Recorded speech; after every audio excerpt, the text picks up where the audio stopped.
Good morning, everybody, and welcome to Winston-Salem. It's been so long since I've seen you all. This is such a great opportunity to share, and the next 2.5 days I think will be important where that's concerned. It's good to see everybody in person.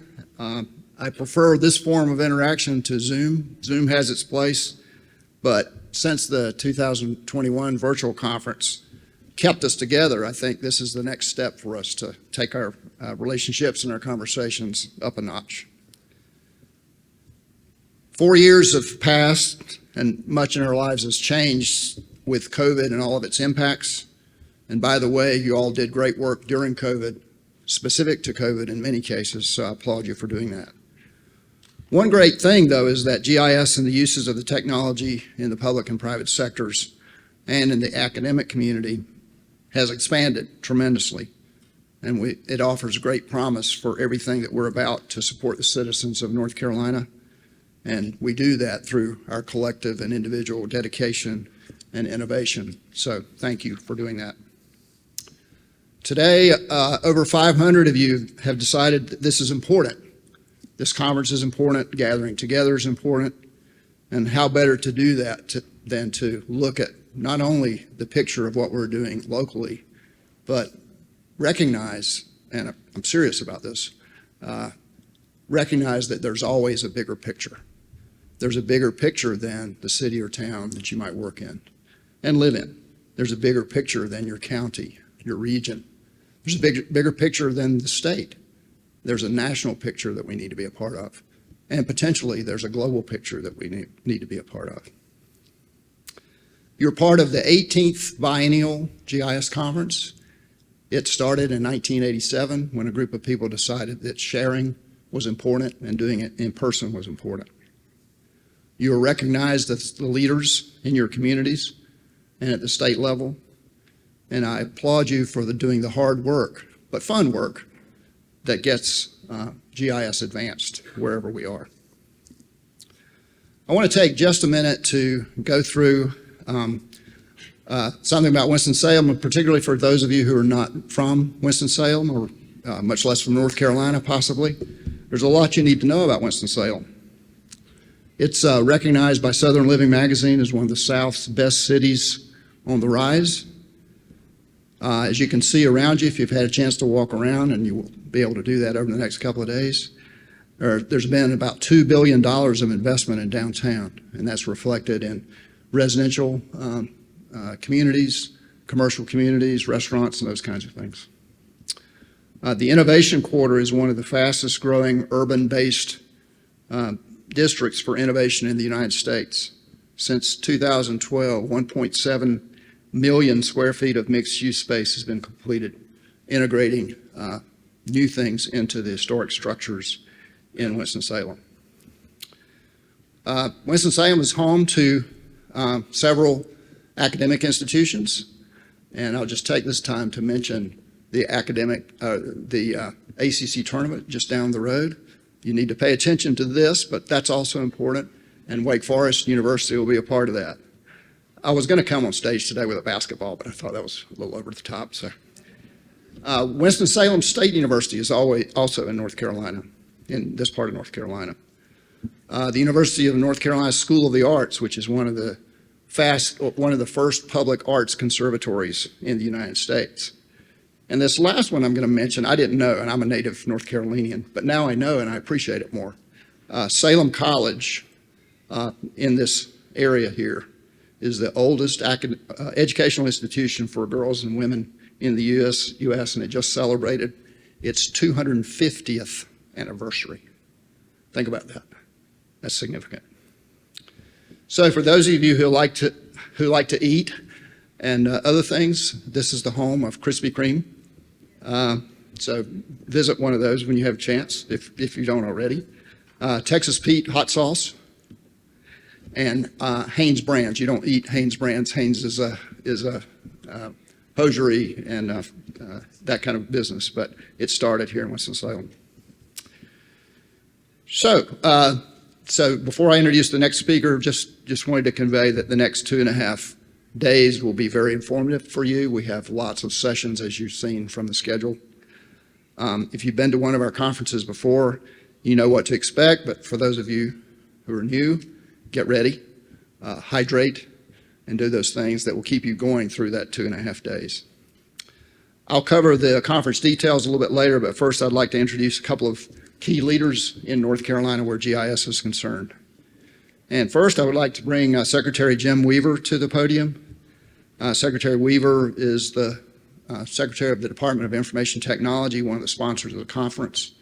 Jim was appointed by Governor Cooper in March of 2021, so 2 years ago, to serve in a leadership role in a growing and critical department within the state government structure. He's brought an increased emphasis on collaboration, which we've done for a long time, of course, as a community, but across the statewide IT community. He'll share a few remarks and introduce a special virtual guest as well. Jim?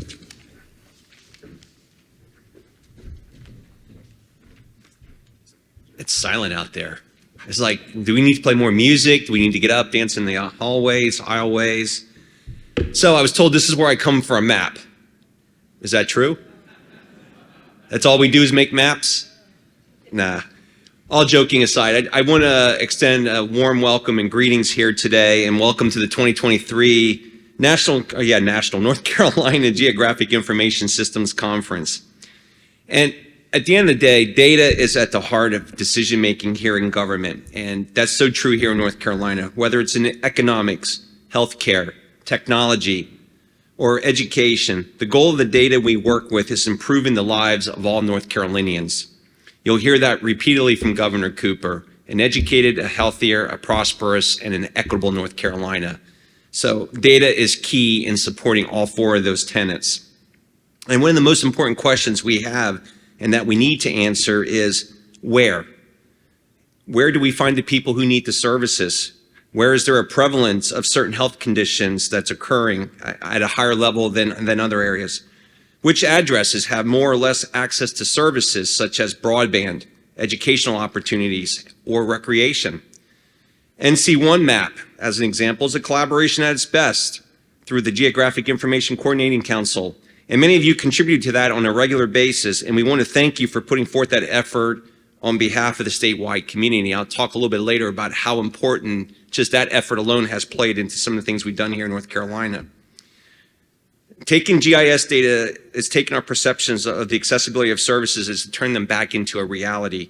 This technology is the geospatial backbone supporting data in North Carolina. Services such as Address NC improves decision-making of lawmakers, policymakers, and residents by showing us where land boundaries are.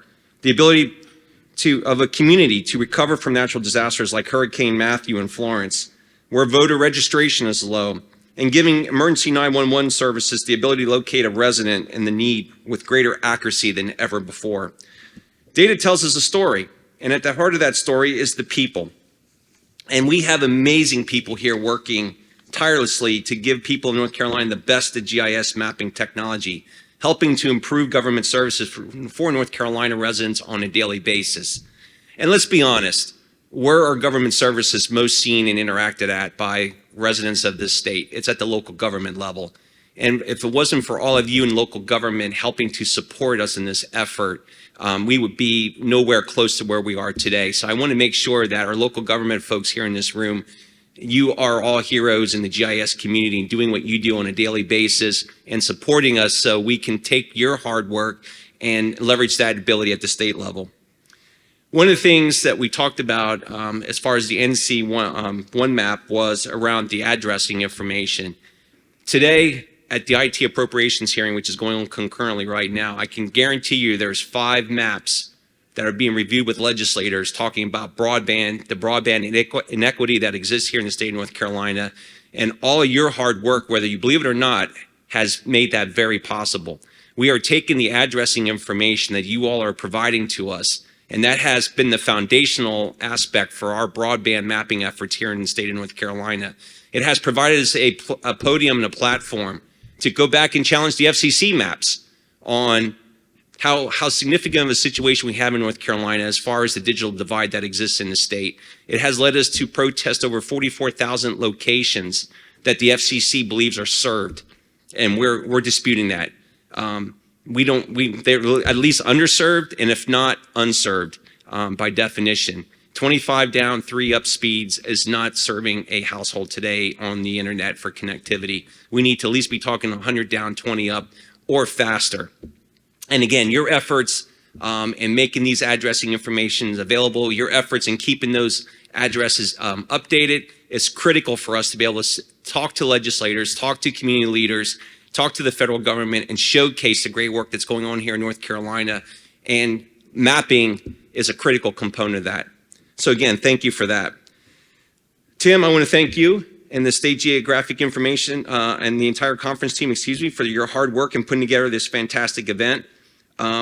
We have renamed Tim's position. He is now the State Geographic Chief Information Officer.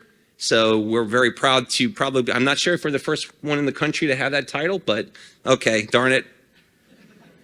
We're going to try. We'll try for something else, Tim. But we were very proud here in North Carolina. We were one of 5 states to get an A grade on the efforts in GIS activity in the state of North Carolina. I also showed to Carol Burrows, our Chief Data Officer, earlier this morning, that the hard work that's going on through this Geographic Information Council is out there on State Scoop as an initiative that's being right now considered for a State Scoop Award as a major project. So if you get the opportunity, go out there and vote for your hard work here in North Carolina. And hopefully we can bring another award back to our great state. Talking about acknowledgments, we're very fortunate to have in our room today an educator who has, from West Forsyth High School, who has incorporated GIS curriculum into her classroom. She has taken an interest in that. She went out and got certified, and she is now inspiring her students to do more with GIS. And so I want to take a moment here to recognize Deborah Troxel. She's a K-12 teacher from West Forsyth High School. She was recently featured on Fox 8 News and is the winner of the Governor's Educator Discovery Award. Deborah, would you please stand up so we can recognize you, ma'am?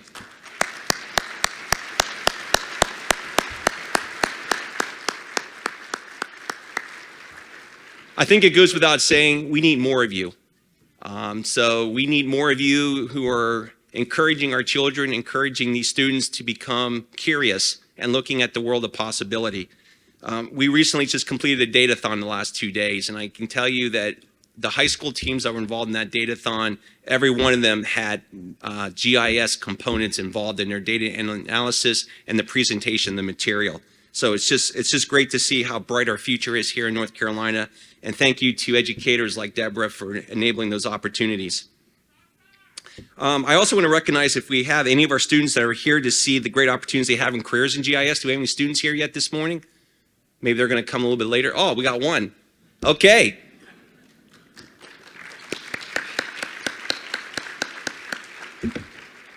Are you looking for a job?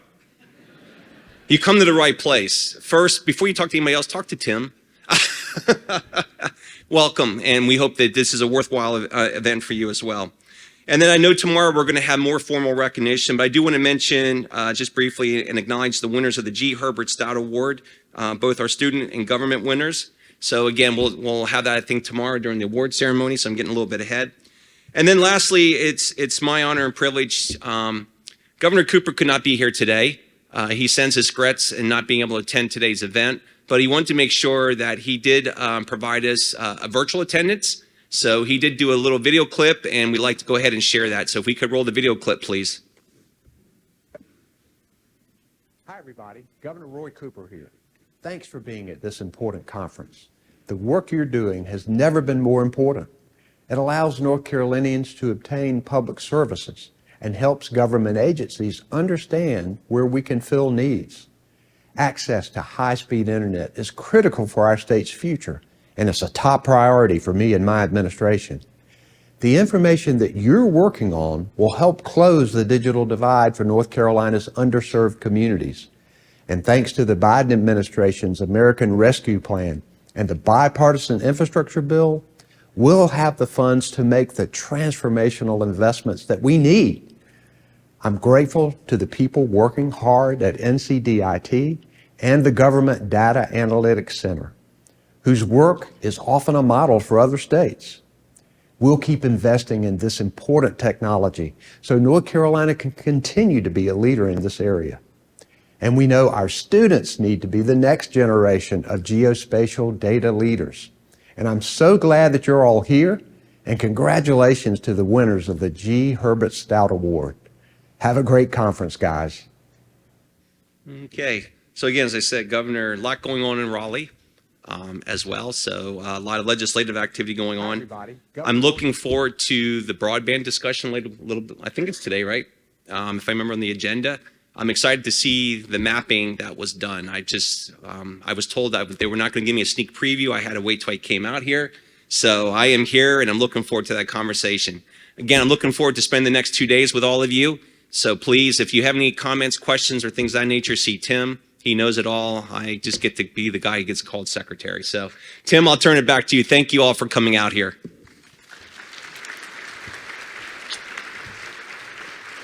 Good job. Thanks, Jim. So next, I'd like to bring to the stage Hope Morgan, the chair of the Geographic Information Coordinating Council. If you don't know what that is at this point, Hope is going to be here the next couple of days, and we want you to connect with her to see what's going on with the council. Governor Cooper appointed Hope to this role in December of 2021. She's added tremendous energy to the role and a fresh perspective on the council's work that many of you already contribute to, and we want you to contribute more to. Hope. Thank you. Appreciate it. Thank you. Good morning. Rise and shine. It's time to get started. Is everybody here and ready to go? Is everybody loving and living GIS? Let me hear it. Come on. To my new friends that I have not met, welcome. To my old friends, welcome back. I have missed you. It has been a long 2 years, an expedition into reclusiveness that I did not enjoy. So I am very much looking forward to being back in the same room, to learning what we are doing here and what you've been up to for the last couple of years. So we are looking at all of the wonderful things that have happened, but I do want to take a moment to recognize that many of us did lose people during the pandemic, and it was very difficult. And I do believe that what we have done is come out stronger. We have come out stronger because we have learned how to be together apart. We have learned how to deal with situations that we never thought we would have to deal with. And many of those situations were solved with GIS. We are a major player in the analysis that was done, in the work that was done. We learned to be virtual when we were used to being in the same room. We learned to use online spaces that were never available, that we built in 2 days, and all of a sudden had to have public meetings with hundreds of people in an environment we were not familiar with. We used data to solve problems that we didn't know we had. And we solved them quickly. You've all seen the John Hopkins dashboard, but there was a Health and Human Services for North Carolina dashboard that showed the numbers for North Carolina. There were also interactive maps done at county and city levels that shared all of this information that was available. And then we have our data stores. We have NC1 map, where anyone can get that information that we need. And we have the coordinating council working groups that you have the ability to come and be a part of those conversations and to share what you know and to learn what others know. Many of this was done at the city and county level, and what I wanted to do when I came on as chair was to reach out to those that may not know who we are and may not know what coordination we were looking to do, and to make sure that we weren't the state coming in to get you, that we were actually listening to what the needs of the local levels were and making sure there was a fair exchange of how to make your job easier and how to make our job easier. We really wanted to focus on that. We had 5 meetings at the end of the year. We're going to talk about that at 9 a.m. on Friday morning. 9 a.m. on Friday morning, we have our neighbors that are coming to talk. So the state neighbors are coming in. They're going to let us know what information they have going on. We're going to figure out how to coordinate with them. And then after that, at 11 a.m., we have the town hall, where we'll give you more information about those outreach meetings, and we'll give you a chance to tell us what you think and what you need and how we can work together, because we have to do this together. One of the other things that we learned during the pandemic is that there are a whole group of people that have not been paid attention to. They're left out of data. They're left out of understanding. They're left out of resources. And this is socially vulnerable. So there are many presentations that are happening over the next 2 days that cover resiliency for areas, that cover social vulnerability data and information that's going to be available for how to make sure we have an inclusive and equitable North Carolina, and that we can make sure that all of the people have a means to get the information that they need, and we have a way to make sure that those vulnerable people are included in the work that we're doing. So this is our opportunity. This is our chance. We're back in the same room. We have this time to learn from each other, to share experiences, to show how we've impacted. And one thing, if you know me, you'll know I say often, it's not necessarily the $14 million 2-year project that makes the difference. It's the work you do every single day. It is what you walked into this morning that broke, that you had to fix, that your next door neighbor has the same problem. We want to know what you do on a daily basis and what your needs are on a daily basis, so we can share those experiences, and so I don't have to remake the wheel. If you've already done it, I don't want to refigure out how to do it. I want to know what you did so I can do it that way too. So this is our opportunity. We also have the opportunity to hear from students. These are our minds. We have the wonderful teacher here. These are the people that are bringing in all the things that we don't know. They are changing the clock on the VCR for us. I'm showing my age with that one. They are actually bringing in the scripts. They are bringing in all of the big data best practices. They are not afraid of everything that's out there, because one thing North Carolina has an abundance of is data. We've done a great job. We've done a great job gathering information. We have more than many others in the nation. And that Secretary Weaver talked about, that is one thing that shows that. But now what do we do with it? How do we take that data and really make true decisions to change what we're doing in North Carolina and make sure that we're moving forward in the best way possible? So we're looking at these years of experience. Not only do we have our students, we also have us old people. We've been around the block, and we're the balance. We're the ones that are going, yes, you could do that, but why? What is that going to get you? How much is that going to cost me? So we need to make sure we have that balance of everyone in the room. And we want to make sure that we have the balance of not only our jurisdictional areas, but our nonprofits, our vendors, our local tribals, all of our different groups that are bringing in this information, because what we've learned from the pandemic is we have to do it together, even if we're apart. So we need each other. We need to make sure that we have what we can share. And I'll leave you with, absence makes the heart grow fonder. I have missed you. If I do not know you, come shake my hand. I want to know you. If I do know you and you have not shaken my hand yet, I'm probably going to give you a hug, so be prepared. And we all make each other better. So welcome my new friends, and welcome back my old friends, and let's make GIS change the world. Thank you.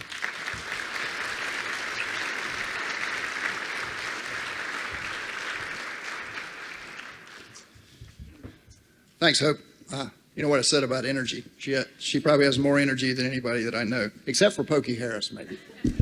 Sorry. You're tough call there. Before I get to the keynote, I wanted to share a few more things with you about the conference and the contributors to the conference. First, I want to acknowledge the Carolina URISA chapter, who's been a partner of the conference for many, many years. They conducted workshops yesterday, had a good turnout and good participation. They're in charge of the poster session next door. You'll see more of that later today and as the conference goes through. So thank you, Carolina URISA, for being leaders. Next, I want to recognize the exhibitors. This conference doesn't happen without an equal portion of you as attendees and the exhibitor community. We have 32 exhibitors this year, which I think is a really good testament to their commitment to the conference. And I'll recognize a few of those shortly. But take the time to visit them as the conference proceeds. So we decided to do something different this year. We established tiers for exhibitors, so increased the price point for each one to make the conference meet its budget. You all know about budgets, and budgets have to be met. So I want to recognize those at the platinum level first. The first is Avinion, Duncan Parnell, ESRI. I don't say Esri. I've never said Esri. Sorry. Old school that way. Geo Owl, Rock Technologies, and Transit and Level Clinic. In the gold category, we have BCS, Dewberry, Eagleview, Ecopia, Open Datasoft, Rapid Deploy, SAM companies, and Twin City Data. And what you'll notice two things if you look at these individual companies carefully. Some of those are companies that weren't here 4 years ago and may not have been had the presence in North Carolina before. The other thing you'll recognize is many of these are not in North Carolina. They range from companies in Toronto, Canada. Open Datasoft in particular has an office in Boston, but their headquarters is in Paris, as in France, not Texas. So long way away. So we welcome all the new ones that have joined us, and we appreciate their contribution to the conference. So you have the conference available to you, the schedule available to you through the mobile app, and I'll talk about that in a minute. There are printed copies outside on the desk. So I'm going to go really quickly through some of the details of the conference and not take up too much of your time before we get to the keynote. So one of the things that's important to us is making sure as many people get to share what they're doing as possible. So we have 7 concurrent sessions. The program committee's done another outstanding job in getting us that many contributions to the conference. So I think you'll find something that you'll like among that group. So here on Wednesday, we're doing the lunch in the exhibit hall next door. Sessions end at 5. Followed by the poster session and the social. Be sure to be back for that, and I hope Deborah Troxel can come back and join us because I think the posters in particular are very enlightening and may offer her some more ideas for her class. Tomorrow, everything starts at 8:30. We moved the awards luncheon from a Friday to a Thursday to better fit the rest of the conference schedule. That's going to run from 11:30 to 1:30, and what I'll say about that is you really need to be in your seat with a fork in hand as close to 11:30 as possible because it is packed with recognition of the Herbstadt Awards and some special awards in addition to the keynote tomorrow. At the end of the day, Thursday, special interest groups will meet in the rooms on either side of me. Friday morning, Hope has covered that very well. It starts at 9 in the morning, and there are some concurrent sessions, but one of the things that we really are kind of pleased that and hopeful about is the North Carolina Neighbors Session. We'll have 2 states in the room and 2 virtually sharing what they're doing in their states and how they might connect with North Carolina geospatially. And then it concludes with the town hall, and we'll send you all back home, hopefully even more energized and ready to contribute at the state level. Covering the program very briefly, we have 109 individual presentations, which is pretty impressive because y'all are impressive. We have 3 what we're calling enlightening panels, and those are either municipalities or counties or state agencies that will be talking. This is a detail, so just bear with me. For presentations that are scheduled for 30 minutes, each of them is scheduled for 30 minutes, the speaker should talk for no more than 20 minutes, allow 5 minutes for questions and answers, and then a 5-minute transition to the next speaker. So we're going to stick to those time frames, But don't worry, if you miss something or if you miss the beginning of your next session that you want to attend, everything's going to be available through YouTube after the conference. I asked the program committee what are 5 things that they thought were important to share about the program. The first thing that they mentioned was we've established a vendor track, an exhibitor track.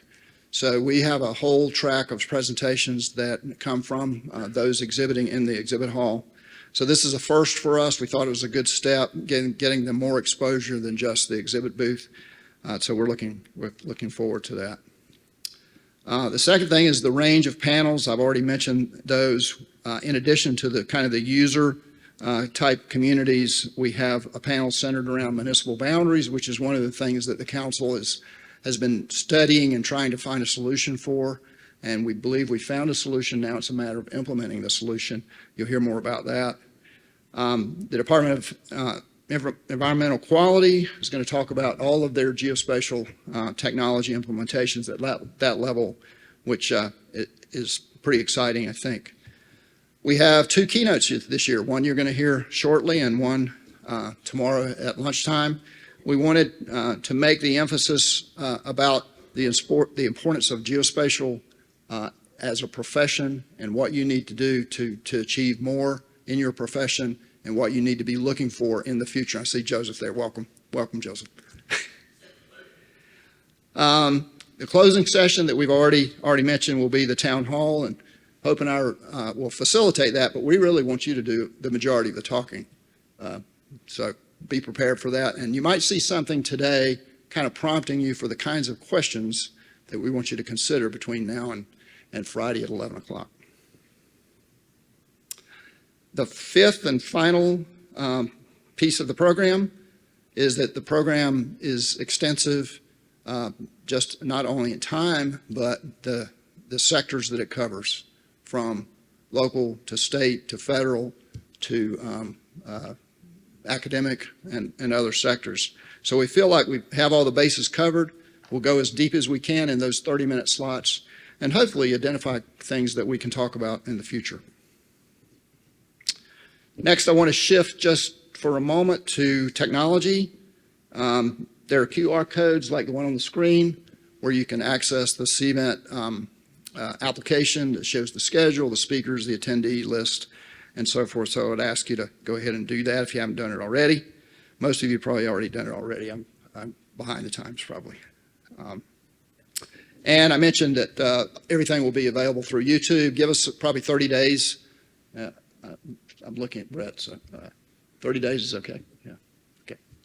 We'll have those up and available so you can see what you didn't see here because there was so much to choose from that you couldn't see everything. Want to talk about the kind of the arrangements and logistics just for a minute. The exhibit hall is going to be the hub for the lunch today, as well as the continental breakfast, the breaks throughout the 2.5 days, and the poster session and social tonight. For those of you who are here in 2019, we moved everything upstairs, so it's an easier access to go to the different sessions and engage with the exhibitors since you don't have to go downstairs. So we thought that was an improvement for this year. Tomorrow, the awards luncheon will actually be across the way in the gallery ballroom, go down the escalator, through the tunnel, straight ahead, and there'll be signs and people directing you. So it's a big open space where we'll have the plated lunch. CMC and Associates, we'd like to welcome back as our event management company. They've done a great job with us in previous years and doing an excellent job. They've automated or at least made digital a lot of the check-in process for registration. So a big improvement there. They do conferences around the country, so it's great to have them back. I want to talk for just a second about the social and the poster sessions. The poster session, the social and the poster session starts at 5 and ends at 7. It's been headed by Meredith DiMattina from UNC Greensboro. It's part of the ERISA chapter, as well as Eddie Shipman, who's done a typical bang-up job with from NCDOT. Thanks, guys. We have 29 posters from GIS professionals across North Carolina, so that's a good number. We look forward to see who wins. There are QR codes associated with each poster. You'll be able to vote in that capacity. So the key this year, since we're not having lunch on Friday where we would announce these things, the voting is really going to take place starting now through the end of the poster session today.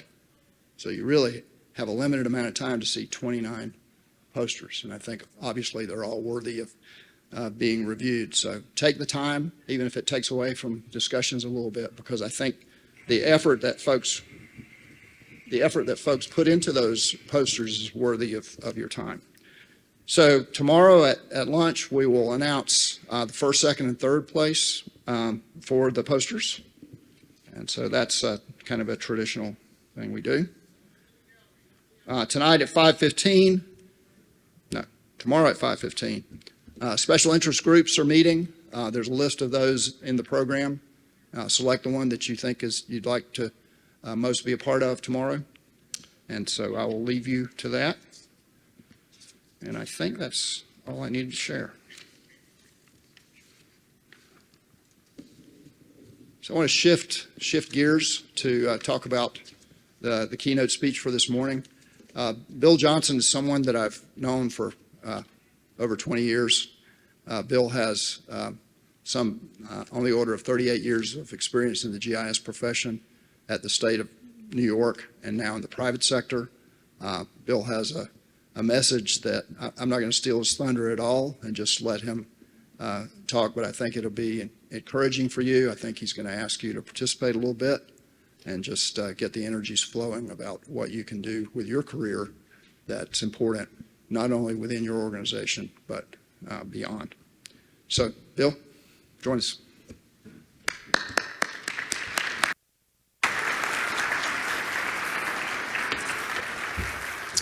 Thank you, Tim. Good morning, everyone. Let me just get set up here. Take a swig to. How do you like that? Spilled on myself.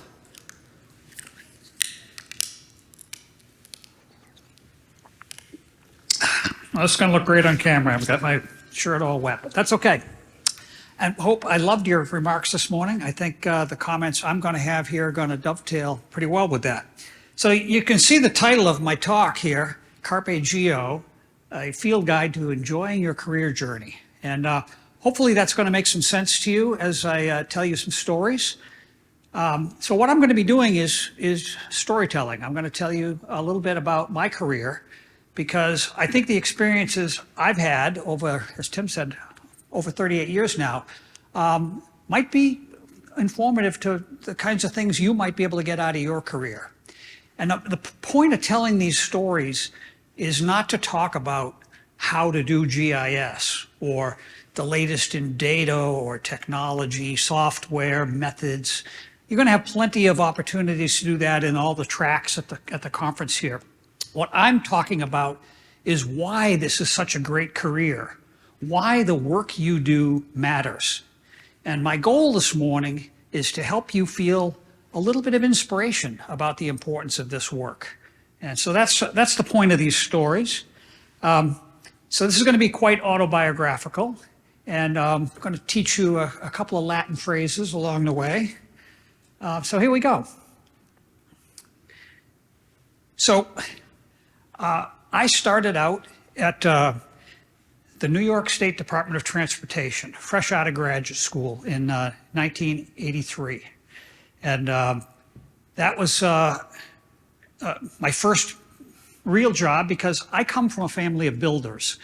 And I grew up expecting to join the family profession and swing a hammer and be a builder, like my father, my grandfather, my brother, my uncles. They're all builders.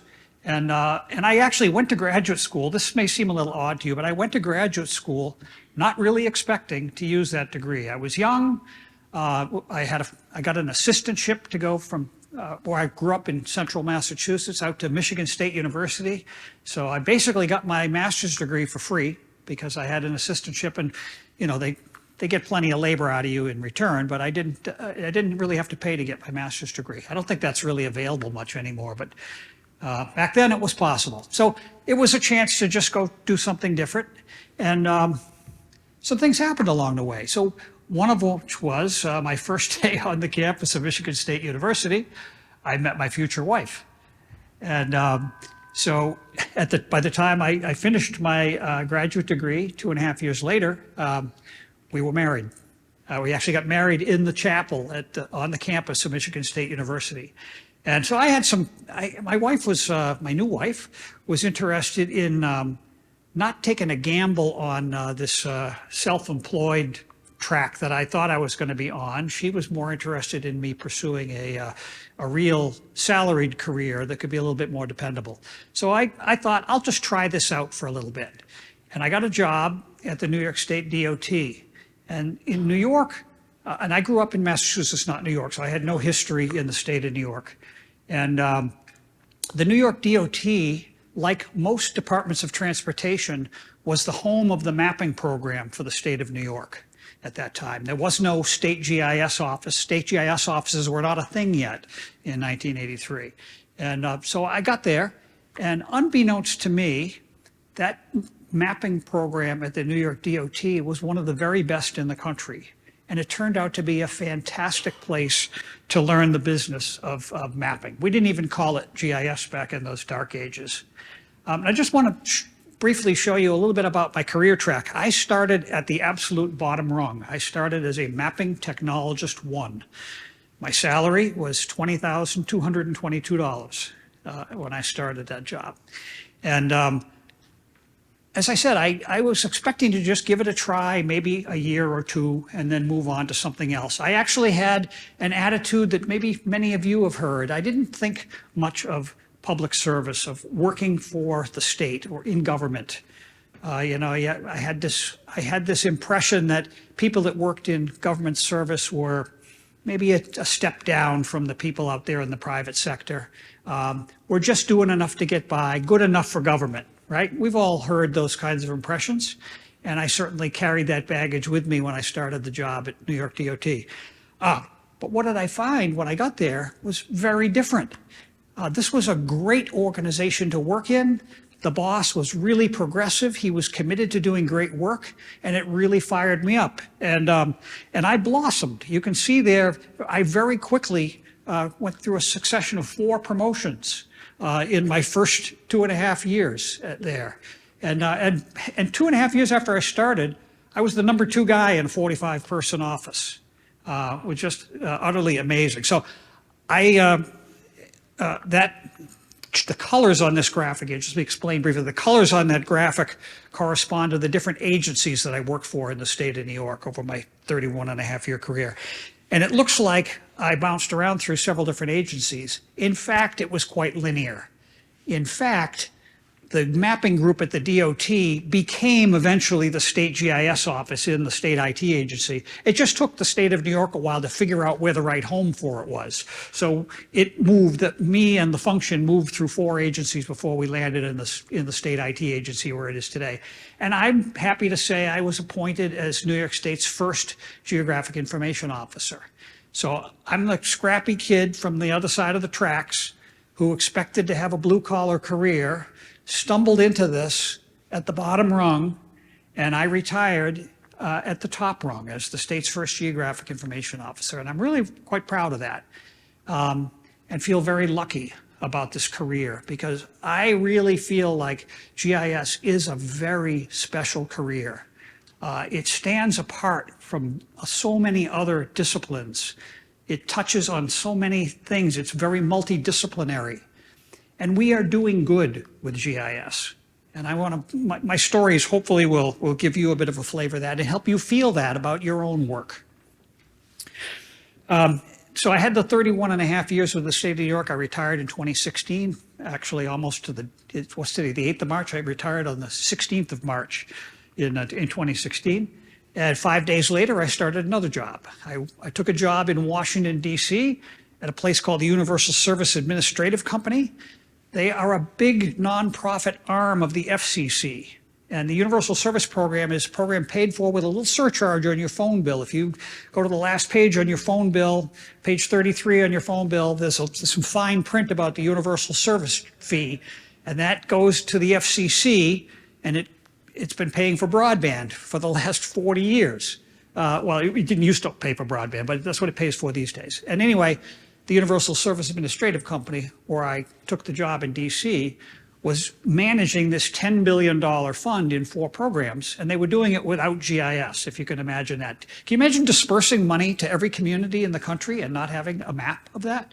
But that's the fact. And so it was a big challenge. I took that job. I stayed there for 2 years, commuting back and forth. I did not move, stayed in my home in upstate New York, flew down to Washington, D.C. early on Monday morning. I stayed there for 3 days in Washington, and then flew home Wednesday night and worked from home Thursday or Friday. Did that for 2 years. Made the flights 174 times, but who's counting? And then after that, I joined Applied Geographics, AppGeo, where I work today. And we were just acquired by Sanborn, and a couple of my Sanborn colleagues are here. And we have a booth in the back, so I'll be looking forward to talking to you there. So I've seen this career from several different angles, from how it works at the state level, how it works in Washington, D.C., and now how it works on the other side as a consulting vendor.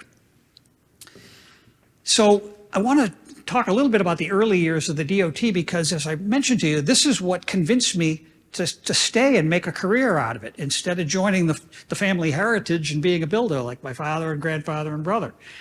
And this is what it looked like. So this is a photo taken in 1985.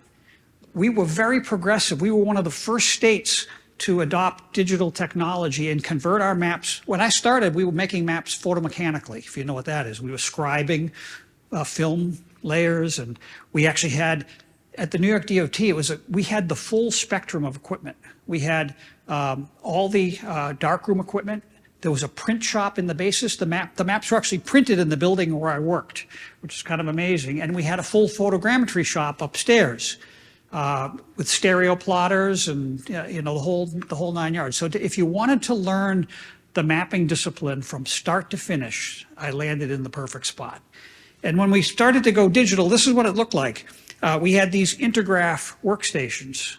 Intergraph actually manufactured their own hardware. Those workstations were expensive. At the time, I remember I made just over $20,000 a year. These workstations cost $140,000 a piece. So they were like 6 times the value of my salary. Think about that now. What's the piece of equipment you work on as a ratio of your salary? It's probably like 2-3% of your salary. It was way flipped in the other direction back when we started. But in this photo, I want to point out the guy in the front sitting there with the cursor in his hand is Frank White. He was the commissioner of the Department of Transportation. This is a staged shot for publicity purposes. He had no idea what that workstation could do. The woman right behind there pointing at the screen is Yen Lim, my wonderful colleague, grew up in Malaysia, and she and I worked several years together at the New York DOT. Brilliant person, and actually her husband was in the office, and I didn't even know they had a secret romance going on that none of us knew about. And he was one of the founders of AppGeo, where I ended up going to work. So there's a little bit of a connection there. And the guy in the background is Les Merkline. He was the guy that ran that mapping program at the New York DOT. And he's the one that was this hard-driving, committed to doing the best. He wanted that mapping bureau at New York DOT to be the best in the country. And he pushed us hard in every way to be as progressive as possible and to do the best work possible. And that came as a complete surprise to me, that kind of attitude existed in government service. I've got one more shot of Les there in his office. And I just want you to take a quick, make a mental bookmark of Les, because he's going to come back later in another one of my stories toward the end of this presentation today. So look at the beautiful work environment we had there, with beige walls and gray metal, Army surplus furniture, and then these Intergraph workstations mixed in there. And by the way, these workstations were so expensive relative to staffing that to cost justify them to the DOT management, we had to run them on 2 shifts. So we were the only place on this whole state office campus that had people working at night, because that's how we had to justify these massively expensive digital workstations.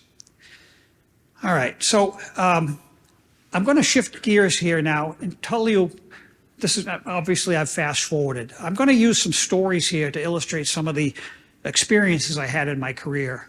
And I've got many to choose from over the period of years, but I picked a few really important ones. This is obviously 9/11, which of course, New York City. Now, the capital of New York, a lot of people from other parts of the country don't understand that the capital of New York is this dinky little place called Albany, New York, population 98,000, located up the Hudson River 150 miles from New York City.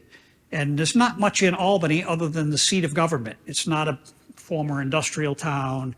It's kind of it's a government town, really, and it's a fairly small one. And that's where we were all working. Now, we've always had a good relationship with the GIS folks down in New York City. And so when this horrible event happened, I was actually at a conference, at a national conference, the same one Tim was at, in St. Louis, Missouri.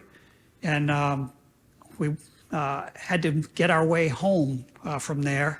And if you remember, the airlines were all shut down. And it took us a lot of waiting in line at different car agencies before we finally could find an available rental car. And a whole group of us from the Northeast shared a minivan, and we drove through the night. Next day, it took 22 hours for me to get home on totally empty interstate highways. We passed hardly any cars. It was eerie, and got home. And what had happened at the World Trade Center site, what a lot of people do not realize, because there's so much emphasis on the horrible loss of life and those twin towers coming down. But that World Trade Center complex was a whole series of buildings, some of them much smaller. And in one of the smaller buildings, which also came down, was the New York City Office of Emergency Operations, the OEM. And they lost, can you imagine this? They lost their complete operations center at the city of New York. So not only were they dealing with the worst domestic violence we'd ever experienced in this country, but their capacity to deal with it was, their physical capacity to deal with it was wiped out. And so they asked us for help. And they said, we need to start collecting imagery, and we want to get thermal data, because if you remember what was going on, there was big propane tanks that were in the basements of these buildings that they were afraid might explode, and they wanted to know where the hot spots were to try to keep the rescue workers off the hot spots. So they wanted thermal data, and they wanted LiDAR data so they could estimate volumes of debris and all of that. And they wanted all this stuff, fresh collections of it every day. So we said, we'll take care of that. And we issued an emergency contract, and we got a company it was Earth Data. They're no longer operating by that name. They came in and did the work. So I'm going to show you some examples here. Now, this is not World Trade Center site. These are the piers that are on the west side of Manhattan, where the big ships that come in, the cruise ships and some of these other ships come in and dock at these piers. So if you're going to take a cruise, on a Carnival cruise line or whatever, it's going to dock at one of these enormous 1,000-foot long piers, and that's where they load the ship from these piers. Well, one of those piers happened to be empty at the time of the World Trade Center event, and they turned that overnight into a new emergency operations center. Literally filled it with computers and places to work, all donated, all the companies that provided the stuff said, we'll worry about the billing later. Well, they just got the gear there. And here's what it looked like inside. So this is inside pier number 92 on the west side of Manhattan in the Hudson River. This is where the temporary capacity to deal with the things existed. And I was down there. This is 2 weeks into the event. I went down there and I took a camera with me, and I wasn't even sure they'd let me take a camera in. And I actually learned later that I took a bunch of photos.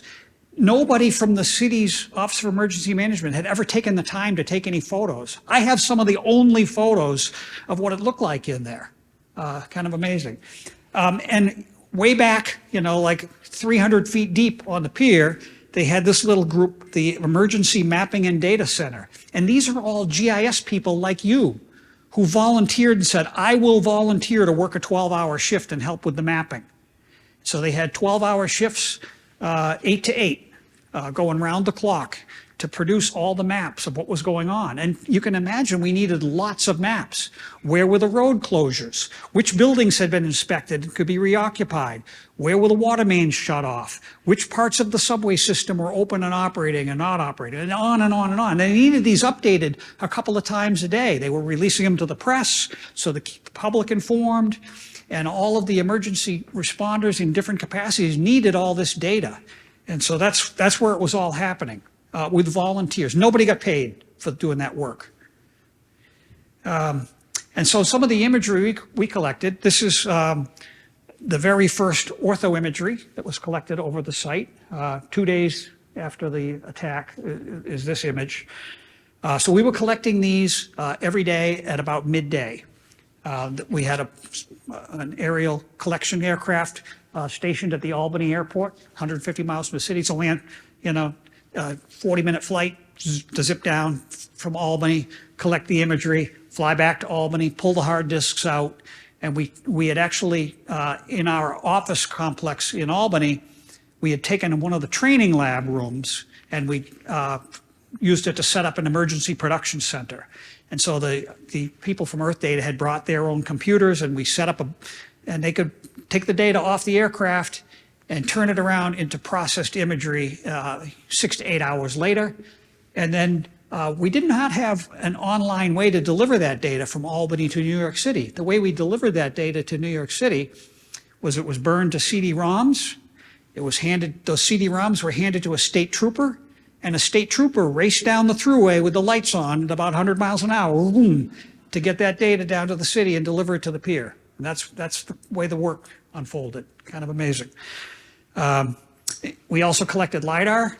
This is a visualization of what, just color-coded by height.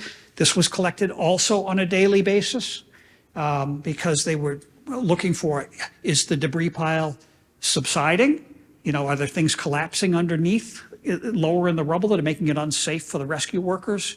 And now also they had to estimate volumes of landfill space on Staten Island, at the Fresh Kills landfills, where all this debris was carted and transported, and they had to estimate how much work it was going to be to move all that material. Here's another visualization. You can see that the city had collected LiDAR imagery 2 years prior, so we were able to generate these before and after kinds of scenes. And this is the thermal data overlaid here. And the thermal data had to be collected very specifically just at daybreak. You couldn't collect it at night because they had these intense searchlights on the site because they were doing the rescue work round the clock. And those searchlights, of course, are very hot, and those would come up, you would get false hot readings. And then during the day, the ambient temperature on the surface warms up where it's exposed to the sunlight. So you got about an hour when the sun comes up before things start to warm up that we had to collect the thermal imagery. All right, that's all I'm going to show you on 9/11. I'm shifting gears here. This image, a lot of people when they see this image think, oh, that's New York State at night with the lights showing up. And that's not a bad guess, but that's actually not what it is. We did a project, we did it for 911, for emergency response work, to accurately map every address location at the building level, to accurately take every address and match it to a visible building in imagery. This was before we had collected polygons of building footprints. We were using just imagery to do that. And this is the completed product. So it's just displayed with each address point is a white dot, and we just on a black background. So this is the pattern of every address in the state of New York. And it's kind of surprising if you're not familiar with the geography of New York. There's a big region, the Adirondack Mountain region, which has extremely low population, very, very rural. It's mountains. And you can see the pattern of the small cities upstate and, of course, the dense population downstate and Long Island. And that's kind of interesting to look at. But what's really important is the address data. And one of the most important things you can do with address data, other than the systems like 911 that rely on it, is geocoding. And I think people underappreciate how important geocoding is.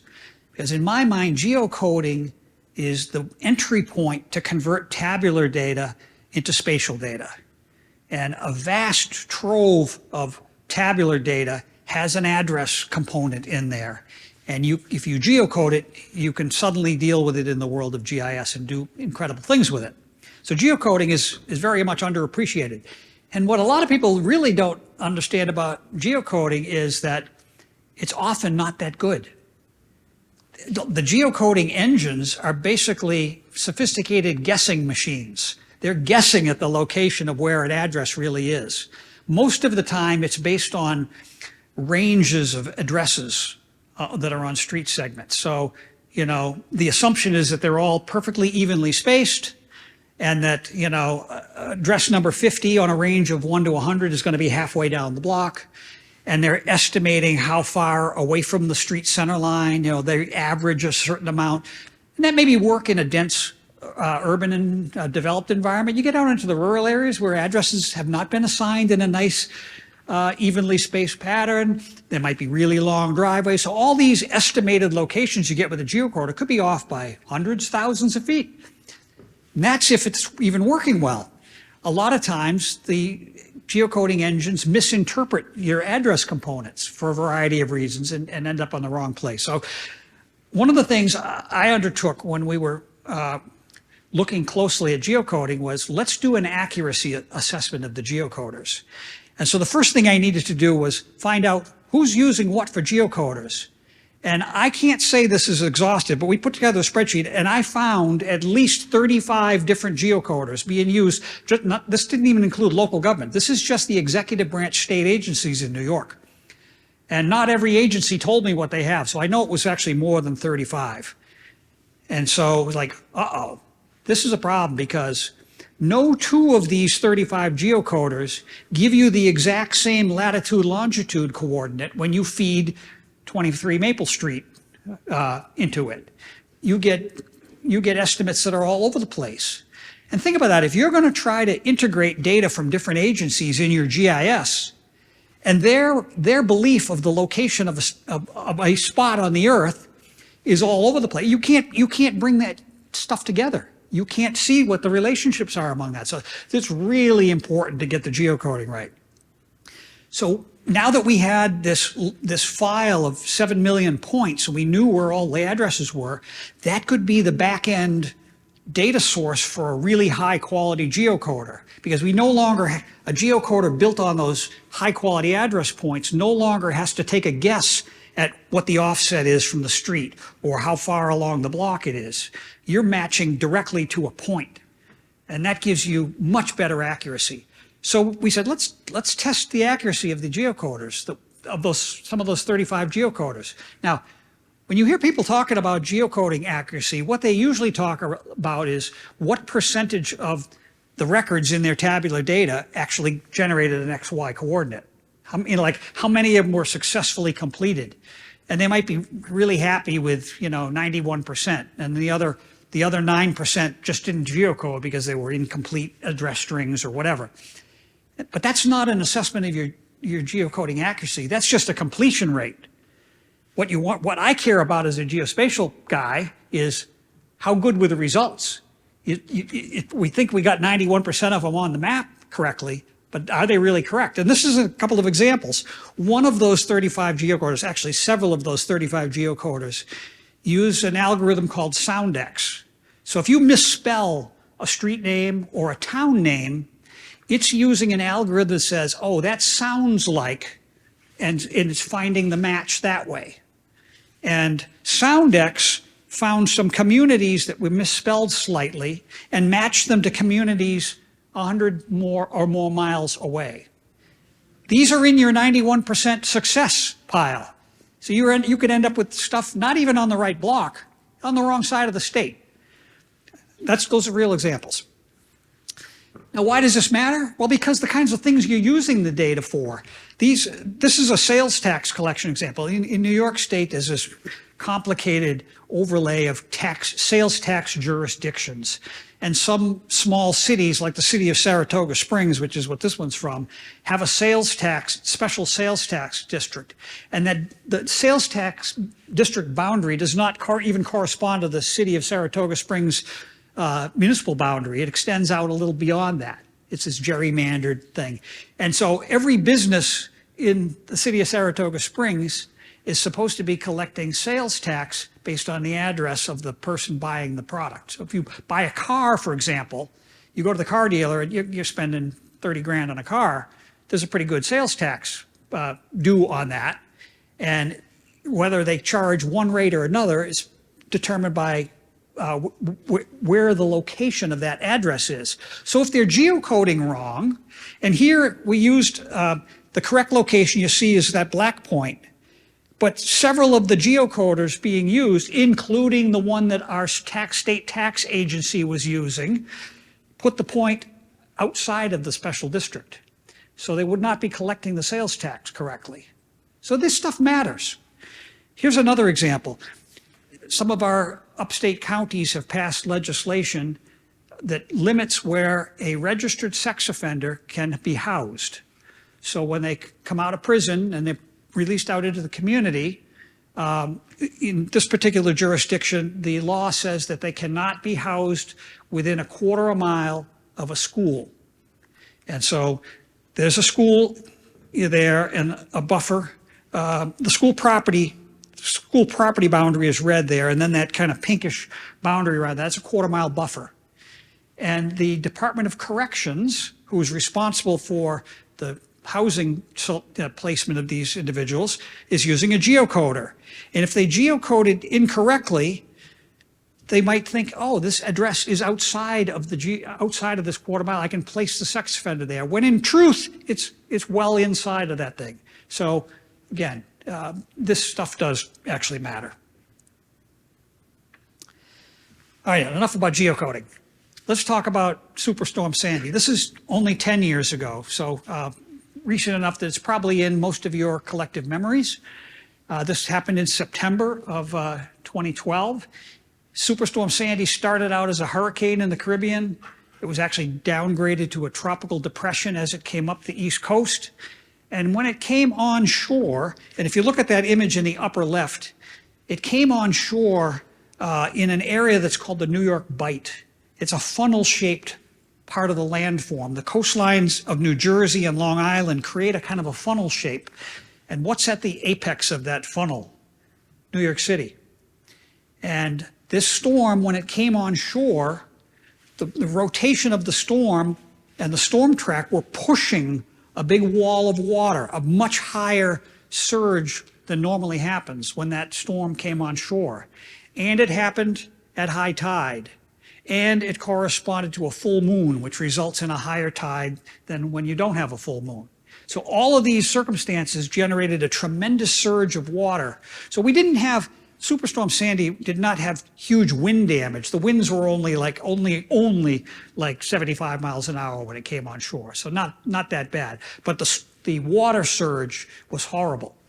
And you remember probably from the news that subway tunnels in lower Manhattan filled up with seawater. The tunnels that go under the East River and under the Hudson River are full of water. Salt water, highly corrosive, great for all your switching gear in the subway tunnels. And almost all of lower Manhattan lost its power, electric power. The power generating stations that are on shore are, they're at ground level.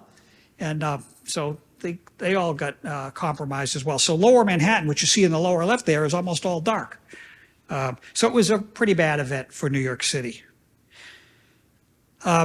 So what happened as a result of that is a few weeks after that event, the governor set up what I call a blue ribbon commission, wanted a series of experts, and it was people like the president of Columbia University and the CEO of one of the large engineering firms, these pedigreed people to do a kind of a quick short-term study and make recommendations on the state's infrastructure. And he named it the 2100 Commission. Remember, this is 2012, with the thinking that between 2012 and the year 2100, virtually every piece of man-made infrastructure is going to either be replaced or have to go through a major rehab project. So what do we do? Like, what should we be thinking about with all of our vulnerable infrastructure? What can we have learned from this horrible flooding from Superstorm Sandy? So that commission had been named. There were like 35 individuals on it, and the governor had it was chaired by the woman who was the president of Columbia University, and that was going on, and I had actually almost no awareness of it. And I was sitting at my office in Albany one day in October, so about a month after the flooding, and my phone rang, and it was a woman from the governor's office, and she said, "Bill, yes, I hear you're the mapping guy." Yes, I am. She said, "Well, I want you to know about this 2100 commission, and we need maps to support what the commission is doing." And I thought, okay, great. What kind of maps do you need, and what is it that you're trying to portray? So we talked for 15 or 20 minutes. She was not able to give me an articulate answer of what kinds of maps she needed. It was clear that she understood that there was going to be a role for mapping, but could not explain to me what it is they were on the hunt for. And I thought, oh, okay, this is interesting. Here's an opportunity for us to help figure out what we can learn from the mapping. So I got my team together and we sat around a conference table and batted ideas around. What can we do? What kind of maps do you think would be helpful to this commission? And I remembered something I had seen much, much earlier in my career. When we first started dealing with orthoimagery, probably 10 or 15 years before that, there had been a gentleman that ran the coastal program. We had one of our state agencies had a coastal program that was dealing with a lot of issues around Long Island, New York, which you probably don't know much about. Is basically a giant sandbar. That's as far as the glaciers came. That was a terminal moraine deposit from the glaciers, this big deposit of sand. So the wave action on the south shore of Long Island results in a lot of erosion. And of course, it's heavily developed now. It's like really kind of stupid to be building on these sandbars, but that's what we've done as human beings, right? We've populated areas that shouldn't be populated. So this coastal program, Tom Hart at this coastal program had taken the first aerial photos we had generated, aerial orthoimageries, I should say, and he had overlaid them on maps from the 1890s. And you could see all this incredible shoreline change, like, oh my God, who knew? And so that was just kind of lurking around the back of my head, and I remembered that. And I thought, I remember hearing bits and pieces about the shoreline around Manhattan changing over time.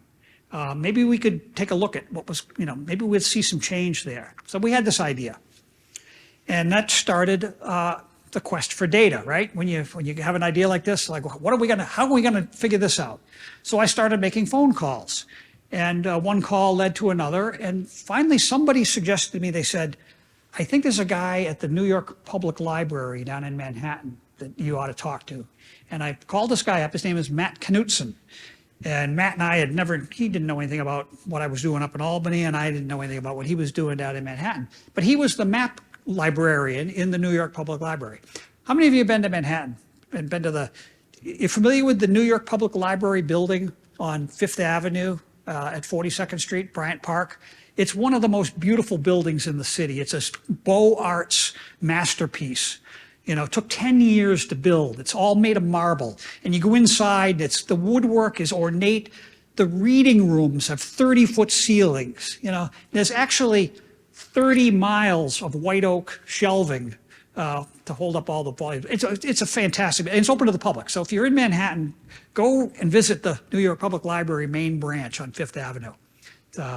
It's got carved stone lions out at the entrance. That's kind of how it's well known. Anyway, Matt's office was in the lower, what you'd call the garden level or the basement level of that. And that's where the bulk of their historic map collection is located. And Matt had been toiling away, digitizing maps in this collection, and then making the digital data available. But guess what? Hardly anybody was using it. And it was the kind of thing that this is 2012 we're talking about. It wasn't well known how you could use this kind of information. So I explained to Matt what we were trying to do, and Matt said, I'm on it. And I had talked to him at 4 o'clock on Tuesday afternoon, and I got to my office Wednesday morning, and he was on the phone with me again. And he had obviously stayed late at the library and had gone through his collection. He said, I've got a series of maps for you. And he said, I'm going to send you an email with the links. I've put them up on our server.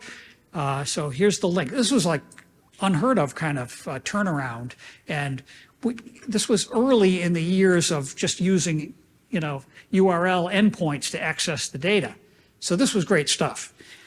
And so the sequence I'm going to show you here is these historic maps. Now, there was another project done that was actually a cover story for National Geographic a bunch of years ago called the Mannahatta Project. And it was about how much the land of Manhattan had changed from a natural history standpoint in 400 years. It's one of the most transformed landscapes in the world from its natural state to this heavily developed urban area. And so this is the data set that the Mannahatta Project created that shows the very tip of Manhattan, what it was believed to be like in 1609, which is the year that Henry Hudson discovered New York Harbor and what became New York City. And so there's a little timeline on the bottom. So the very first map that Matt Knutson had digitized for me was this map taken in 1660. Now, the Dutch had originally settled Lower Manhattan and had built a trading post there. And then the English took over in 1660. And the first thing the English did was they wanted to create an accurate map of what they had just taken. And so this is what this map is from. And it actually, that street pattern is still there. The major thoroughfare that's kind of going diagonally is Broadway. And it's in exactly the same spot today as it was in 1660. And you can see that the lower Manhattan shoreline fits this perfectly. There's no change. The next map Matt gave me was from 1767 on the eve of the U.S. Revolutionary War. And you can see that all of that blue is the difference between the 1609 shoreline and this map. And what's going on there? Well, think about this. This was an era where all of the travel in and out of New York was by ship.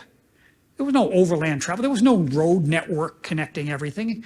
There were wagon trails that didn't go very far. Everything was coming in and out by water. And you can't just pull the ship up on shore. They draw 4, 5, 6 feet of water. So you have to build piers out to the ships so the ship can come in and you can unload it. And then what were they doing with all the waste? They dug a cellar hole. They had a pile of dirt. What did they do with it? They threw it in between the piers. New York Harbor was one of the richest oyster beds in the world. They harvested millions and millions of oysters to feed themselves. What did they do with the shells? They threw them in between the piers. So this was the story here. The ship's unloaded. They would have rocks in the hold of the ship that were using ballast. They're going to load up with goods. They throw the rocks out, right next to the ship into the harbor. So this was what was going on, was this man-made land was starting to emerge around Lower Manhattan, even 250 years ago. Here's the next map that Matt gave me, 1817. The dark blue is just the change from the last map, and the light blue takes you back to 1609, if you can see what we're doing here. And so now the city is growing. There's, the population's growing. There's more cellar holes being dug. There's more ships being brought in and out. The ships are bigger. They gotta be in deeper water, so the piers have to go out farther into the bay, and on and on. So you can see how this is accelerating. And we get to 1860. Now we're into the era where steamships are viable. And so the Hudson River, which is on the left, had too much current for sail-powered ships to navigate well against the current. But steamships, no problem. So suddenly a lot of activity shifts to the west side there, and piers start extending deeper out into the Hudson River. And there's actually a black line there that's the pier line. So the city created an ordinance that limited the length of the piers, and everybody built their pier all the way to the limit, right? Now it's 1924. This is really fascinating because 1924 was the first aerial photos taken citywide. The city engineer actually paid a contractor. This is only 21 years after the Wright brothers, not far from here, flew the first flight, right? And in so 1924, there's a set of aerial photos covering the city of New York. And so this is what they look like. And you can see ships actually docked at the piers and so forth. But again, you see there's more blue from the last map. So the land development has been continuing just to keep going. And finally, we get to 2011, which was the most recent aerial imagery just before Superstorm Sandy. And now you can see up on the Hudson River side, on the west of that image, that what had been all these piers is now all solid land.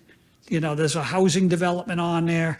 And actually, if you look closely, you can see a big open area there. That's the site of the World Trade Center that had gone down.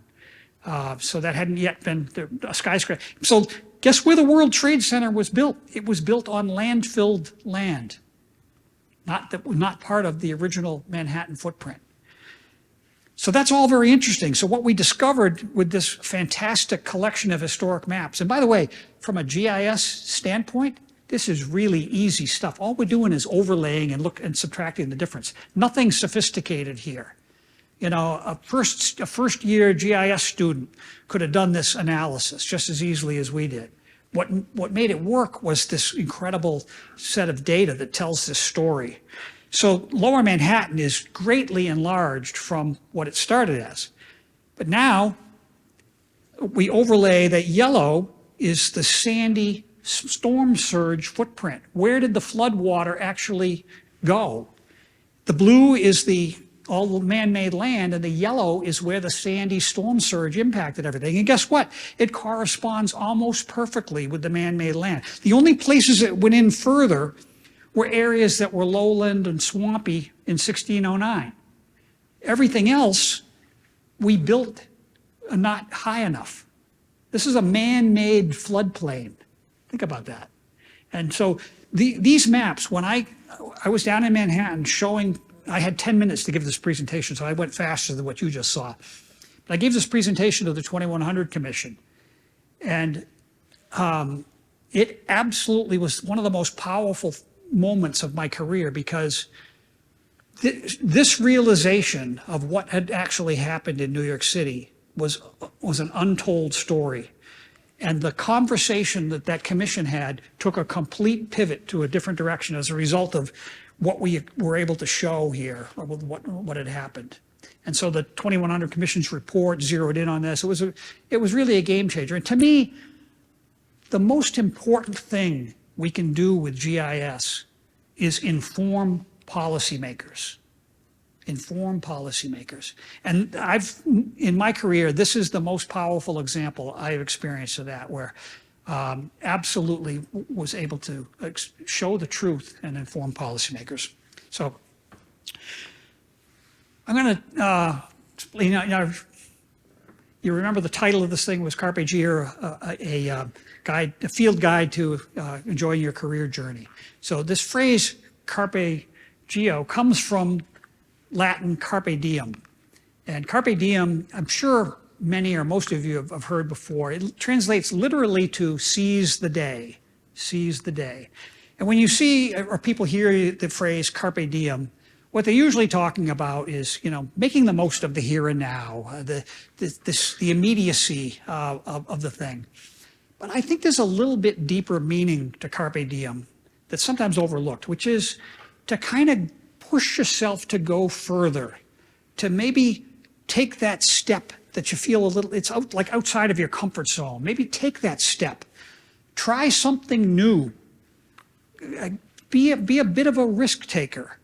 And that's the aspect I like about Carpe Diem. And that's been a theme that I've seen over and over in my career with GIS, is that hardly any time in my career did people come to us and know exactly what they wanted us to do with GIS. They only have this vague sense that you've got something special here that can help us. And so it's up to us to figure that out. And so when we have these opportunities like this, these are a chance to step into something maybe we haven't tried before. This thing we did with the Manhattan shoreline was a new thing we tried. I had never even met Matt Knutson, so it was a perfect example of that. And so this notion of taking advantage of these opportunities, stepping into these and seizing them when you're doing GIS work, I've given it a name, and I call it Carpe Geo. And I took 1 week of Latin in high school, but Mr. Foley, this old fossil, and I hated him. And he didn't like me either. And I only stayed 1 week in Latin, so I had 1 week of Latin to my credit, or discredit, I guess, be the right way to say it. And Mr. Foley would be rolling over in his grave because geo is not even a Latin word. It's actually Greek, but I don't care.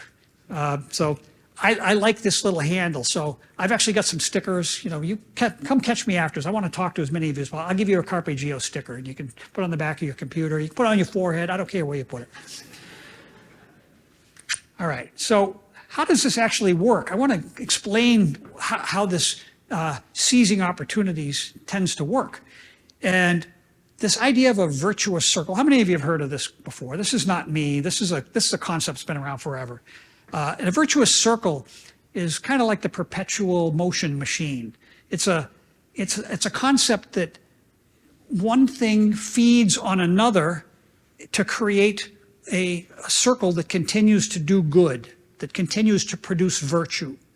And let me explain how this works. So in our world of GIS, you give somebody that's never had the benefit of a GIS analysis done for them before, you give them an example, and then you won't be able to see that, but I picked out a well-known example there. That map that I've got this woman holding is the Charles Joseph Menard map of Napoleon's march to Moscow. And this Menard map is sometimes considered one of the best graphics ever produced. And so anyway, if you're going to have an example, use a good one, right? So I got the Charles Joseph Menard map on it. Anyway, you give someone an example of GIS, and it gives them a new way of understanding their data, gives them some new insights. Maybe they hadn't seen these patterns. Maybe they had an address list and hadn't recognized that there was a pattern that would have shown some clustering in a certain neighborhood that would help them understand their problem. So these new insights, think about what happens next. Suddenly you're thinking about, wow, look what I now understand. And what happens immediately after that? Oh, wait a minute. Can you add another variable there? How about if you change the query a little bit? What would happen if we do this? And that creates another rotation around the virtuous circle. So this Carpe Geo cycle just keeps feeding on itself. And you eventually get to a really good place after a bunch of iterations. You don't necessarily know where you're going with it. The journey sure is fun. I like to think about it not so much as a flat circle, but when you think about it, every rotation of that virtuous circle widens your knowledge and gives you a deeper understanding. So I think of it as a 3D spiral. You know, everything is growing. And so I've actually, this is my animation here. This is the height of my PowerPoint skills, folks. But watch this. Huh? Okay. So just that idea of an expansion of, you start with a kernel of an idea, and it grows into an understanding of why Lower Manhattan flooded.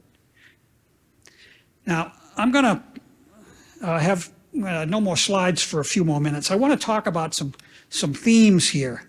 And Tim and I had some conversations before he invited me here, and one of the themes is connectedness. Now, the pandemic had some unfortunate consequences, one of which is we've become disconnected from each other. We're now, a lot of us are working in isolation. We're working solo. We're in this new normal. And in my mind, that's not normal. That is not normal. That is not the way we generate goodness with GIS. We don't work well in solo. None of the examples I showed you would have been possible working solo. They all require collaboration and partnerships and networks of connected. How did I reach Matt Knutson? It was through people that I knew who knew other people who knew Matt. And you can't do this in isolation. And if you think about it deeper, these connections that are so important to us work on us through building trust, through nurturing relationships. And you're not going to be able to do that just in Zoom meetings. I mean, yeah, you can be casually acquainted with somebody in the online world. I think a synonym to remember is for virtual. We talk about virtual meetings and virtual conferences. It's fake. Virtual is fake. It's like a wax museum. It looks like a person. There's nothing there. It's just made of wax. You need to be out there working, getting to know your colleagues and building those relationships. That's how we come together. You're going to make a decision. Someone you deal with is going to make a decision about whether to collaborate with you. Try something. Maybe they're going to have to go against what their boss at the county XYZ department thinks is the right way to go. You're going to have to convince them to take a chance on you. Are they going to take that chance on you if they don't know you? If they don't have a reason to trust you and want to collaborate with you? How are you going to do that? You have to work with each other for that to happen. So how do you do that? Well, some of that relates to how you behave in the real world. What are your, what are your career professionalism traits? So I think this is something that's not talked about enough. And so I would encourage you to think about professionalism as your attitude toward your colleagues. That's what professionalism is. That's how people are going to, there's clues you give to people that you exude, whether you like it or not. You're putting signals out there, and they're evaluating those signals and making decisions about whether they want to get, is this a person I want to get closer to, or is this a person I want to back away from? And so all of these things contribute to, relationships. I think attitude is so important. I was reading an online article from a colleague who posted on LinkedIn, who was writing about an article that described all the best ways to say no, given different circumstances. Like in this circumstance, here's the way to say no gracefully, and here's another way to say no. And I thought to myself, good Lord, that's the last thing on earth I want to be doing, is thinking about how to say no. I'm trying to get to yes. How do I get to yes? I mean, getting to yes doesn't mean I'm going to agree to do the thing for the person, but I'm going to be helpful. Someone comes to me seeking help. Think about that. They came to you because they believe you have something that could be helpful to them, that you know something that you could possibly share with them that would help them. Why wouldn't you want to help? Why would you instead be thinking about, how can I say no to this clown? Oh my Lord. If you want to be building trust and building relationships, it's very much attitudinal. And so I want you to think about how you present yourself to your colleagues, how you respond to your colleagues, how you step up and be a good colleague. All right, I'm really running long on time, Tim. I hope it's okay. Yeah, okay. I want to shift to another Latin phrase here, and this is actually legitimate Latin. Mr. Foley would be okay with this. Parvum momentum. Anybody know what this might mean? Any Latin scholars in here? Okay. This means small moments. Small moments. Now you might think that's a strange thing for this guy to be putting up here just before lunch, but I want to give you a couple of stories about things that have happened that gave me pause, that helped me understand why the work is important. And I call these moments, I thought it was important enough to give them a name, because you want to savor these, because these are the small moments that give you the realization that what you do is worthwhile, that what you're pursuing is noble, that it's worth you committing your life's energy for. You've chosen a career in this. Was it a waste of time? Is it only a way to generate a paycheck, or is it fulfilling? Do you feel like you're making the world a better place? And I certainly feel the latter, and I've had several of these. I'm going to give you two examples of that. One of them was in the early 2000s, and it was when the mapping program that I had started out at the DOT was in the process of becoming what eventually was the state GIS office. And so we were in that coordination mode, and we created a state GIS clearinghouse to make data available.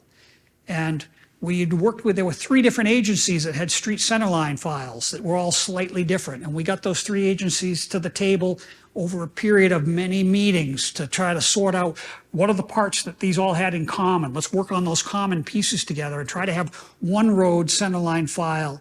And then they could add their special sauce for their unique requirements on top of that. So we had done that. And we had started an aerial photography or an orthoimagery program, and we were beginning to take flights on a regular basis over the state.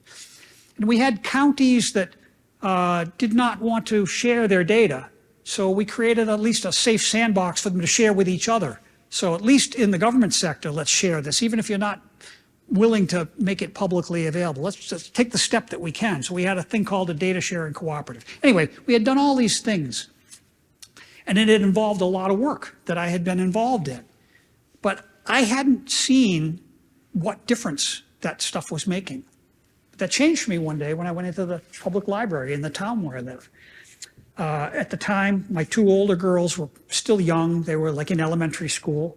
And we were in the habit of stopping at the library once a week and dropping off the books that the girls had picked out the week before, and then they would go pick out some new books, and we'd take them home and be reading them and whatever. And I stopped that day, and our library has a community room where they do public, you can reserve the room for a variety of meetings and things. And while I was waiting for my daughters, I could see that on the wall in the meeting room that had not been there the week before, they had a whole series of maps taped up on the wall. And I thought, oh, hey, I'm a mapping guy. Let me go let's see what they got for maps. And what did I find? The town planner in the town of Guilderland, where I lived, had accessed all of the geospatial data on our clearinghouse and was starting on a new draft master plan. And these were the first maps that they were posting to get public feedback on an update to the town master plan. And I looked closely at those maps, and what did I see? I saw that street centerline data that we had sat around all those endless meetings to try to sort those requirements out. The orthoimagery was a background image on there, and I had helped write the contract specs for that orthoimagery. Albany County's parcel data, which was not publicly available, had been shared through the data sharing cooperative that I had worked on setting up, and it was on that map. And I stood there looking at this map, and I realized that all of the work that I had been doing that had felt esoteric was coming to fruition in my hometown to make my town a better place. And I stood there, and I had a thump in my chest and a bit of a lump in my throat while I was waiting for my daughters. And I realized how important this work is. So that's my first powerful momentum story. My second one is from when I was getting ready to retire from the state in 2016. And the gentleman who succeeded me as the new GIO is Frank Winters. Some of you may have run into Frank. He's a wonderful guy. And he just retired from the job now, too. But Frank said, Bill, I want to have a retirement party for you. I hope you don't mind. I said, no, that's fine. He said, can you help me with a list of the people that you would like me to invite? I said, sure. So I had a notepad on my desk, and I kept writing names. As I thought of a name, I'd add it to the list. And a day or two later, the list was fairly long, and I was thinking back further and further into the early part of my career, like who's still around from the early days that I could add to the list and give to Frank. And I eventually wrote the name Les Merkline on the list. Now, you remember from showing you those early slides at the DOT, Les Merkline was the director of the Mapping Bureau. And Les had retired in 1996, 20 years before I was retiring. And I had completely lost track of him. To be honest with you, I didn't even know if he was still alive. Luckily, the name Leslie A. Merkline is unique enough that I did a Google search and I came up with him right away. Now, that wouldn't work so well with Bill Johnson, I got to tell you. But there he was on my screen, and the phone number even for him. And it was a phone number in Naples, Florida. And I thought, what the hell? I'll just let me give him a call, see what's going on. I knew he wasn't going to come to my retirement party. So the idea that he's going to get an invitation to the retirement party was off the table at this point. But I thought, let me just reconnect with Les. So I dialed the phone. And on the second ring, Les Merklein picked up the phone. And you know what? That 20-year gap between when I'd last talked to him just evaporated. And it was like yesterday. And we talked and chit-chatted about this, that, and the other thing for about, I don't know, 15 or 20 minutes. And then I hadn't even really had a particular purpose for making that call, but I realized what my purpose was as we were talking. And I finally said to him, Les, you know why I called you?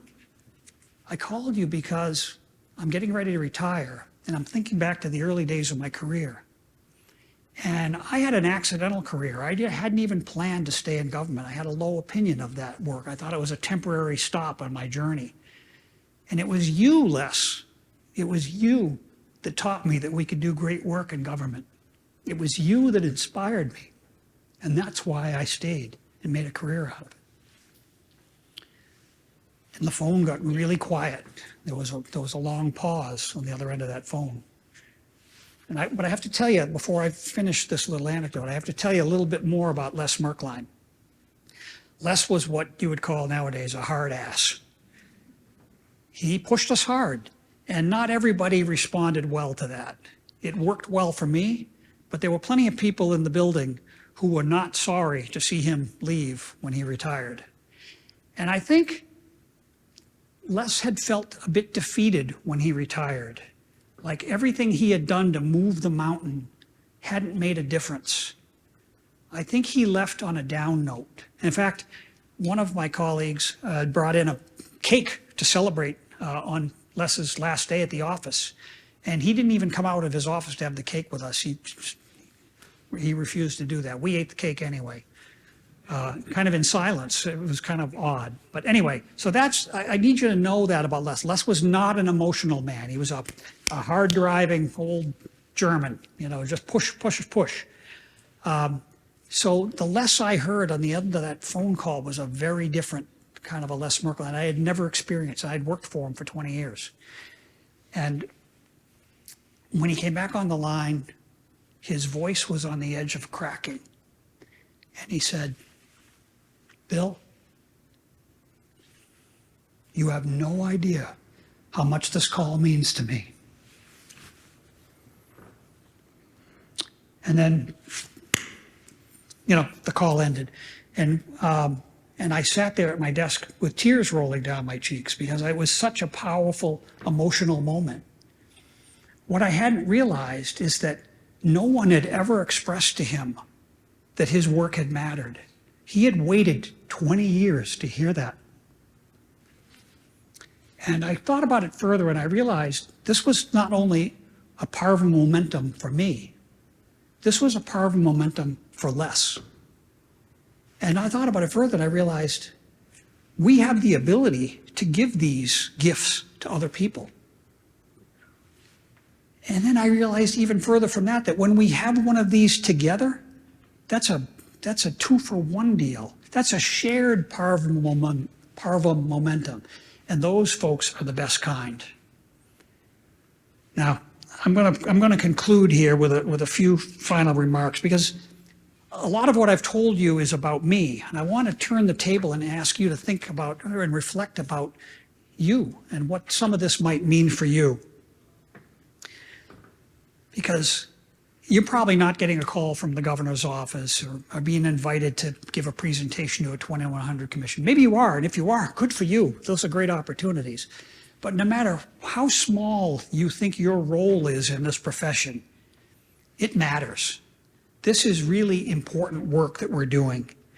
And I want to give you a couple of very small anecdotes to explain this to you.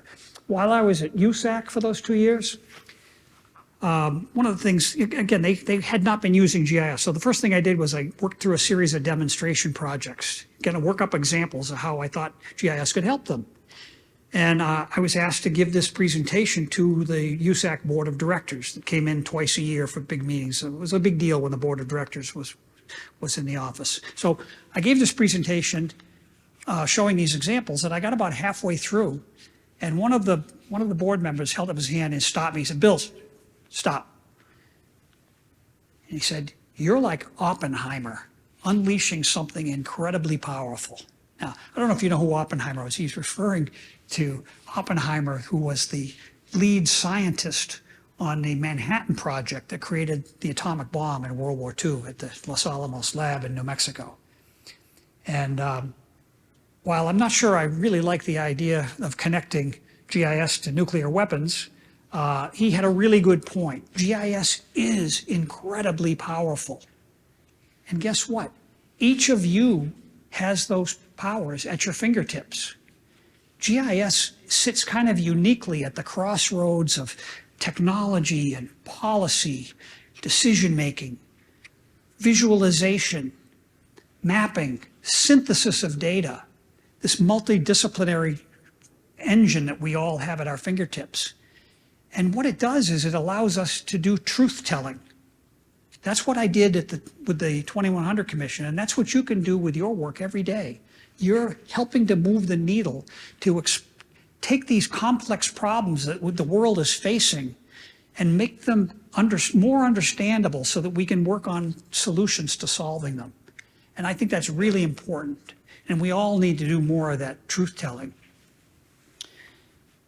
I had another colleague while I was at USAC, Rebecca Davis, who before she got to USAC, she had been working at a national franchise, hamburger franchise. I'm not going to tell you which one, but it's a little more than four guys. She'd been the creative director for their advertising campaigns at that place.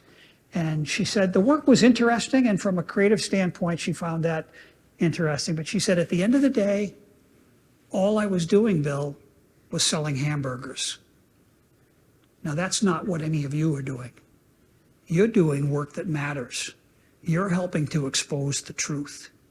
Maybe it's something small and feels insignificant in the community you live in, but each of these things moves the needle and makes your town a better place, makes your community a better place, makes North Carolina a better place. This stuff rolls up and makes the United States better. And when you think about it, we're solving global world problems using this technology. So your work matters. I want you to understand that and appreciate that every day. Now, I've had a really rich career. I like to think that geospatial has made me a very rich man. Not financially rich, I might add, but rich in satisfaction that this accidental career choice that I've made has made my life so fulfilling that I really feel every day. I still get up excited after 38 years. I get up excited about the work that we're doing because I know it has a positive impact, and yours does too. So I just leave you with this final thought that seize those opportunities, but seize them with this network of your colleagues. Work together, because together you're going to do great things. And in doing so, you're going to experience some of those small moments, those powerful momentum that are going to make it all worthwhile to you. Thank you.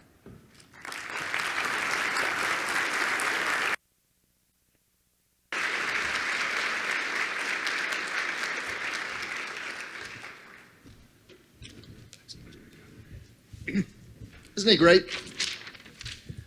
Okay, I know we're running a little bit late to get to lunch. I've only got a couple of things I want to share with you before we do that. One builds off of what Bill has shared with us, and thanks for the inspiring message, Bill. Part of the awards luncheon tomorrow, we're instituting a new category of special awards for people that have really served North Carolina and the citizens of North Carolina in a big way for a very long time and in very important ways. So we're part of the lunch tomorrow is to show our appreciation for them and hopefully inspire you to do more and just seize the day. After the awards are given, we'll turn it over to Joseph Kursky from ESRI, who will have the keynote on 5 forces, 5 trends, and 5 skills. Hopefully this builds it on what Bill has shared this morning and other things you'll hear at the conference. And before we close and go to lunch, I want to recognize the GISPs in the room. So if you wouldn't mind standing if you've achieved that credential, just briefly. I can hardly see you. Yeah, thank you.